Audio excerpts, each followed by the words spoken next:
you're having the grandkids or your children up at the house, ask about Officer Benny and see what they have to say. Who's the other instructor? Kathy Abate, Okay. Miss Kathy. Miss Kathy, and maybe they can share with you some of the things that they've learned in the last year. Because how many kids went through the village last year? We had over 4,000. It was our first year. 4,000? Yes. I thought you were going to say like 400. 4,000 children went through the safety village last year. We did. Holy mackerel. Yeah, Cummins Engine was very gracious to us when I approached them about some of the financial concerns that the schools were having. It was all with all the cutbacks, and some of the schools were forced to just cancel their field trips altogether. And you know, we had worked so hard to get this village to this point, and it's for the children. So you know, they gave us some funding to be able to pay for one school. Every school in Chautauqua County to be able to bring one grade level to the safety village, and they paid for the transportation for that. You know, we talk about businesses and people not caring. Boy, you know, all these 26 different sites and Cummins Engine and hundreds of other people that sound like they've been supporting this project. All right, so let's get back. We had safety, we have fire safety, traffic safety, weather safety. And bike is the third. Bicycle. And so the older kids, 3rd and 4th grade, even actually up to 6th grade, we teach them about bicycle safety, proper helmet fitting, the importance of wearing your helmet, the laws that So do they bring their own bikes? We have a whole fleet of bikes up at the safety village that were donated years ago. To us by Walmart. You can see them there, our cars and bikes. So there's another great organization, Walmart. Look at the cars. Yep. So you've got like a car dealership there. Yep. And we also have a bike that was donated through the Resource Center, and it's a handicap bike. Excellent. So we can also have children that have some physical handicaps still be a part of it as well. But then, so again, once they learn about bike safety in the classroom and rules of the road, we take them out into the village to practice it, and so they get on their bikes and their helmets, and they have to ride a specific course through the village, obeying all the stop signs and one-ways and so forth, and also adding to that their hand signals.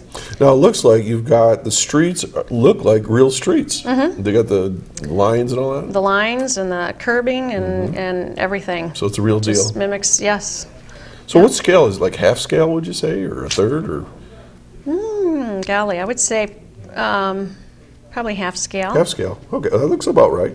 This looks like a little schoolhouse there. It is, yeah. What a beautiful setting. Great picture. It is. All right. We have some new programming that we're starting this fall. You mean in addition to what you're already doing? Yeah. All right, let's hear about it. Well, for 5th to 8th grade, we are going to do classes on internet safety, sexual predators. I think about the incidents that just happened recently in Jamestown, where the girl was taken, a 12-year-old girl, right from her, home area there. I remember reading about that. And you know, some of those, I don't know what that situation was particularly, but some of those abductions and so forth are instigated by being on the internet and getting into chat rooms, and also thinking you're talking to another 16-year-old from, Maple Grove High School. Some sleazebag out and absolutely, whatever, so 50 years old or something. It's unfortunate that we have to make our kids aware of these things, but in order to protect them again and keep them safe, we need to make them aware of what's out there and the types of people that are out there waiting to, Great. It's unfortunate we talk about technology from time to time here, and what a shame people are abusing the technology, but I guess wherever you're going to have evil, it'll find its way in, so gotta be on guard. Okay, so you have that for the 5th through the 8th graders. 5th through 8th grade, yep. And another program I'm very excited about is our anti-bullying program. And excuse me. This we've kind of geared towards the 6th graders. They're getting into that age where bullying really becomes an issue. What do you mean by bullying?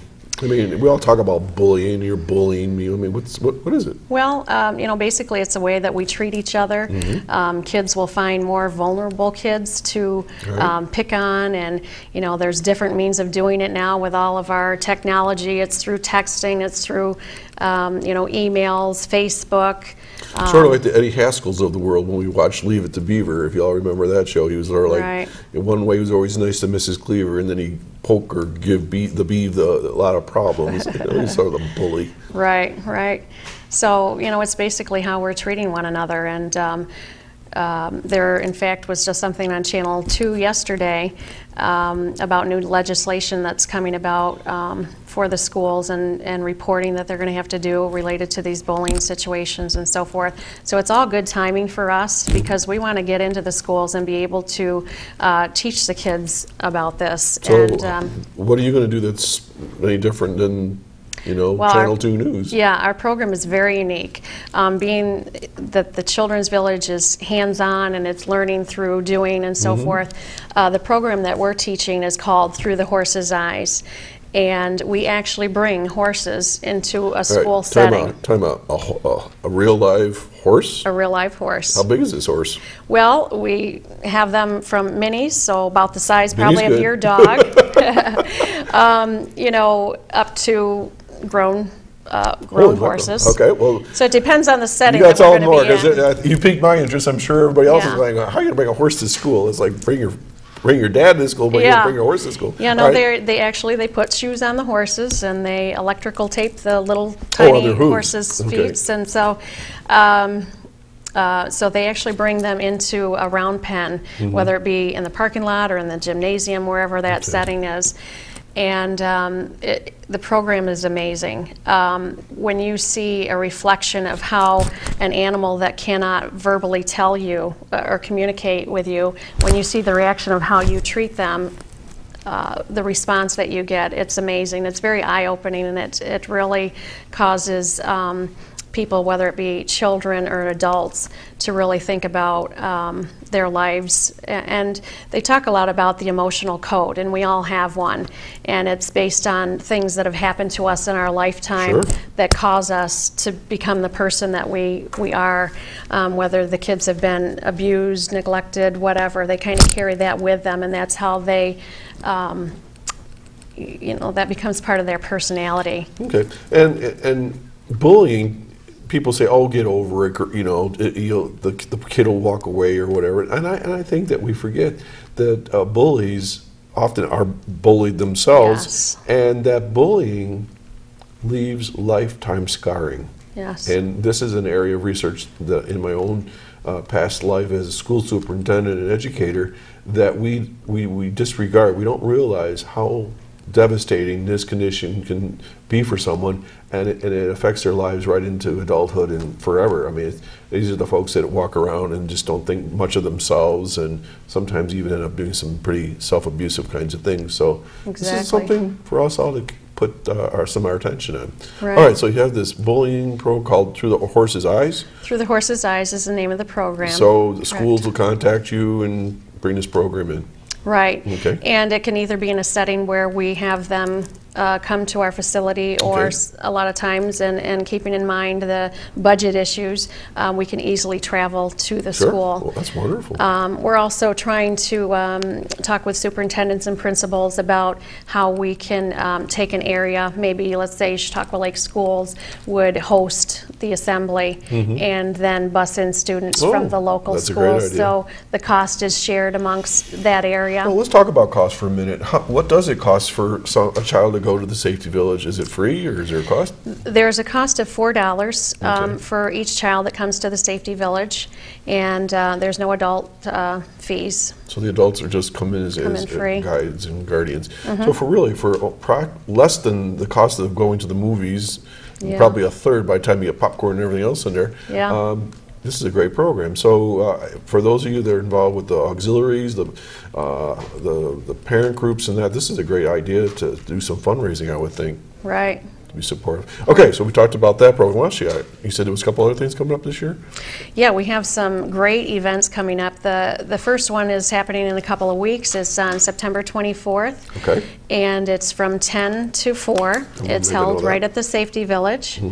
And it's called a Parent Expo, and what it is, we have several agencies in the community, local agencies, and kind of in the surrounding areas as well, that will be in each of the different buildings of the village. And they will have information on their agency, and they're all child related or family related. Give us a little sampler. Well, we have the child advocacy program. Let me think. The resource center is going to be there. The ID program? Yes, that's another part of it. We're having, this is, in my eyes, one of the biggest parts of it. We are having free fingerprinting for every child that comes to the Safety Village that day. It is part of the Missing and Exploiting Children project, and so they can come to the Safety Village, they'll get their fingerprint, they'll get their picture taken, they will go home with a little card. And who's sponsoring that? The Masons are actually putting that the together Masonic group for us. See, folks, you see, this is a network of great agencies and organizations supporting kids. Yeah. Okay. So, so this is something that's free? That is free. There, for the entire Parent Expo, Okay. there's a $3 charge. That's for adults only. That's nothing. The children are free. That's like a cup of coffee That's nowadays at Starbucks or something like that. That's right. Next to nothing, okay. Right. Just getting back to the fingerprinting Sure. a little bit. In my eyes, that is so important, especially with, like I said, this is the incident just happened with this girl that was taken from Jamestown. But that information, once it's in the system, any child that's missing, that information goes right into the database, and within like 2 minutes, every law enforcement agency in the entire United States has that information. So, you know, they can be looking for this child, and they have the description, the height, the weight, the, you know, all Now, that. this fingerprinting, they use the ink? Is this a messy thing? Or is this No, I don't think it's the an messy electronic thing. kind of thing? Actually, I'm not sure how that end of it works. I'm pretty sure what but I've heard it's- is they just put their fingers on a little pad and it takes like a digital thing, Right. so it's a clean process. Right. You know, believe it or not, we're running out of time. So we got about a minute and so, a little bit and a half yet to go. So why don't you tell us a couple more things that are coming up real quick, and then we'll give you time to wrap up here. Okay, yep. Following that is our Halloween Fun Fair. Ooh, sounds like fun. We had that, was our first event last year. We expected about maybe 400 to 500 people, had no idea. We got over 3,000 people that came through the village. But the kids love that event. They can dress up in their little Halloween outfits, and they can actually trick or treat from door to door in a safe environment. We don't have to worry Nice. about checking the candy. Nice. We have adults that are dressed up in their costumes, and it's a fun night. We have hay rides and great event, and it's a 4 to 8 on October 26th. It's a Wednesday night, so we can get kids home fairly quick and back into bed. So.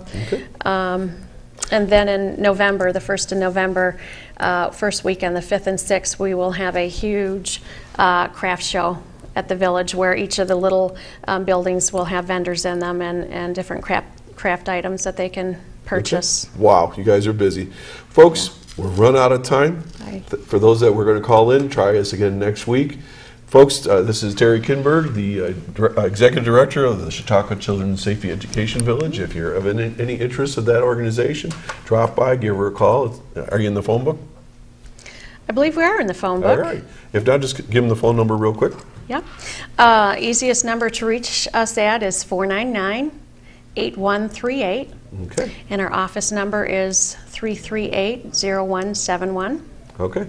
Terry, thanks for being our guest. Folks, have a wonderful weekend. Thanks to all the guys here at the studio, Randy Bird on camera, Jeff Zook in the studio. Don Zenz is running around doing something here. So have a great weekend, and see you all next week.